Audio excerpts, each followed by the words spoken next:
সর্বনাশা পদ্মা নদী তোর কাছে সুদাই, ভাঙ্গিস না রে ভিটা বাড়ি, বসত বাড়ি ঘর।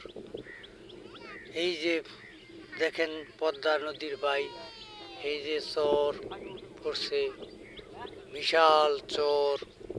এই যে নদী, এই যে ভাঙতেছে, এই ভাঙতে ভাঙতে যে একটা স্কুল আসে, এই যে মানুষ বস্তা দিয়ে স্কুলটা কোনো রকম ঠেকায় রাখছেন।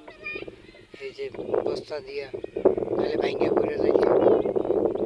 পদ্মা এই কুল ভাঙ্গে ওই কুল করে, এই তো নদীর খেলা। সকালবেলা বাসারে তুই ফকির সন্ধ্যাবেলা, এই সেই পদ্মা ভাই। হয়তো আল্লাহ তৌফিককে কুলাইছে, জামাতে আসছি বিদায়, আজকে এখানে আসতে পারছি, দেখতে পারতেছি। এই যে দেখেন মাদ্রাসা, এই যে একটা নৌকা, এইসব নৌকা দিয়া মাছ ধরে, নৌকা পায় মানুষ। এই যে নদীতে মাছ ধরতেছে। সবাই আমাদের জন্য দোয়া করবেন।